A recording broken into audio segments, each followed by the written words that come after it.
Today, guys, we're going to be talking about the 3 most important knives that you need in the kitchen. And we're going to discuss the pros and cons in getting a cheaper knife compared to a more expensive knife. At the end, I'm going to throw in like an extra little bonus knife or 2. If you have a little bit of extra money left over, these are more specialty knives that, well, if you can get it, you might as well because it helps complete your kit. To give you guys a little bit of a quick background, I started cooking professionally when I was 14 in the kitchen with my father. It was a family-run restaurant, so, you know, you didn't have to be 18 to start working. Free labor. In any case, my father taught me on how to first use a knife when I was 5 years old. He took a step stool, made me get up to the countertop. He put some gardening gloves on my hand and taught me on how to use a chef knife. I started cutting onions, garlic, herbs, little things like this, just to get a feel for the knife. And literally, my hands could barely pick up the knife at the time. So I grew up in a house where I had a bunch of old knives that my dad had been using for literally decades before. Old knives from Sabatier, England, old Sheffield knives, carbon steel, like some rusty ones as well.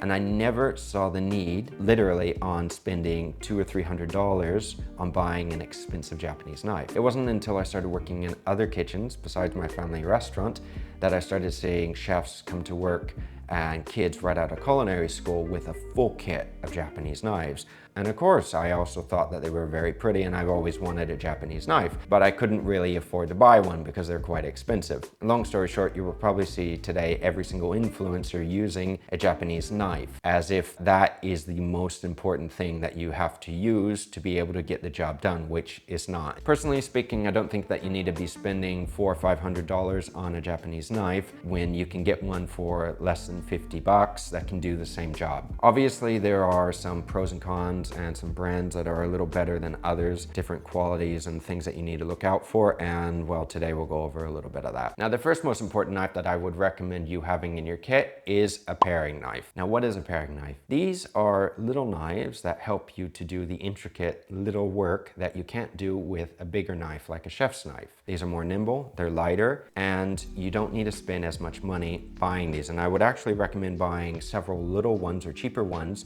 so that way you can have a few different versions of it in your kit. One that's about a 4-inch, maybe even a bird's beak. This is another type of paring knife where the tip of it is actually curved, and this helps you to actually turn potatoes or to do any like fine little vegetable work by turning veg. Also, if you can pick up a serrated paring knife, I would highly recommend one of these little guys because they come in very, very handy, especially when you need to cut like tomatoes or anything. These knives are vitally important if you want to be cutting through any bread, tomatoes, any fruit, anything with ease. A serrated knife will do the job. Now, you can easily spend over $100 on a very high-end quality like serrated knife. It's not really needed to spend that much money on them because they're quite difficult to actually sharpen, because you have to literally sharpen each and every groove between the teeth here, and it can take a little bit of work. You may have to go to a professional to do it. One thing you want to remember though with a serrated knife, if you haven't used one before, is that they are single beveled knives. That means that one side is usually sharpened,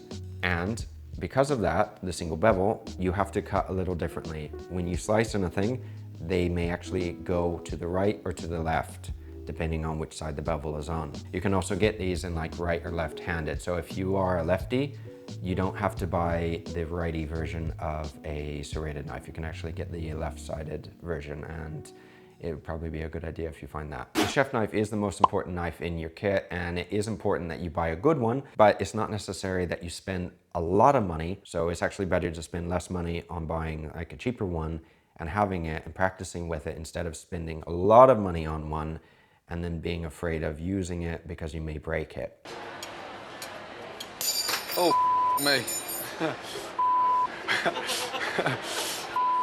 Depending on what type of make and also what type of style chef knife you want, because there are many different styles, makes, there are many different types of handles as well. Some of them are more ergonomic than others. Some may have full bolsters, half bolsters, or none at all. There's a lot to consider, and a lot of the things, to be quite honest, for your very first knife is not important. You should just find a knife that fits good in your hand, that doesn't break the piggy bank, and that you can use quite well. Now, what type of chef knife should you get? If you don't have a lot of skill with a knife, you need to take this into consideration, because if you don't have a lot of skill with a chef knife, you shouldn't be buying like a 14-inch chef knife. And it also depends on how big your hands are, because if you have small hands, you don't want to be using a larger knife. It may be more difficult for you. The most common lengths that you will probably find every single make will be around 8 to 10 inches. So if you can find a maker that actually makes like a 9-inch, you may want to get it. The benefits of having an 8-inch chef knife means that you can have more control over your knife. The balance point, again, depending on what knife that you actually buy, will be right around the bolster, which is this part here. And you can easily do a lot of fine work with an 8-inch. The only issue with this knife is that when you go to cut larger items like either melons or a big onion or nothing like this may be a little difficult to use. This is why having a larger chef's knife, like a 10-inch, actually makes a big difference, and it helps a lot because it gives you more reach. Now, if you're wondering, what the heck do you do with like a 14-inch chef's knife? These actually do come in handy. You don't use them all the time, but you can do quite a bit with them. If you need to cut anything big and heavy, like any squash, pumpkins, anything like this, this knife makes it so easy to cut through because it has the weight and it also has the reach, the length. So instead of having to go back and to, hack through the thing, I can just cut through in one swipe. So since I'm not being sponsored by any makes, I'm gonna be a little generic here. If there are any German companies that are watching, you're more than welcome to send me some emails. Victorinox I've used for many years, as well as Dexter Russell in the US. I don't have any of their knives here with me. WÜSTHOF is a good company, but it's a little more expensive. Mercer is also another brand. And if you work in France, you will see a lot of Sabatier's, which is a very, very famous French company.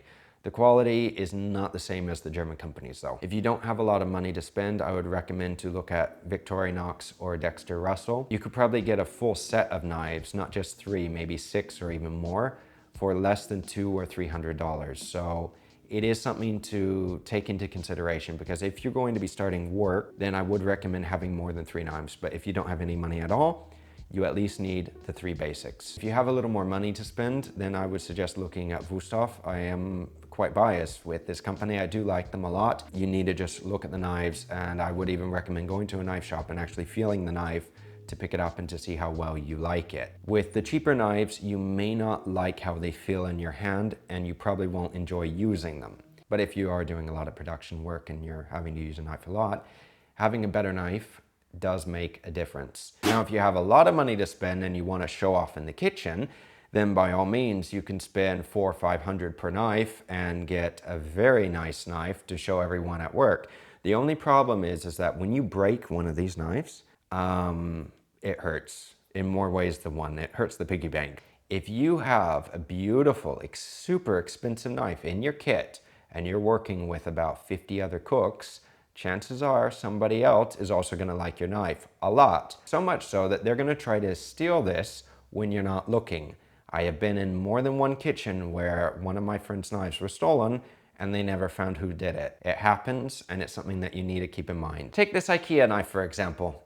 I'm not proud of it. I don't like saying that I actually have an IKEA knife because I didn't even know that IKEA made knives. I literally paid like 5 or 6 euros for this 8 years ago, and if it breaks, I don't care. I mean, the very tip is chipped off. Do I care? No, I don't, because I can replace it. With my WÜSTHOF, would I care? A lot. Now, if you have a little bit of money left over, I would recommend getting a fillet knife of some sort, or a boning knife. You can still do the job with a chef knife, fillet a piece of salmon, but it's a lot easier with one of these knives because they're designed for that. Now again, when looking for these, you have some that are super flexible. These allow you to fillet fish quite easily. You have others that are quite rigid. These are very stiff, and this is more for scraping bone. Again, if you have a little bit of money, it may behoove you to buy both. And my last recommendation, I promise, would be to get some sort of steel. Again, I've talked about this in other videos. There are different types of steel. There are honing rods, which just hone the blade, and I'll make more videos about that later on. And then there are diamond steels, which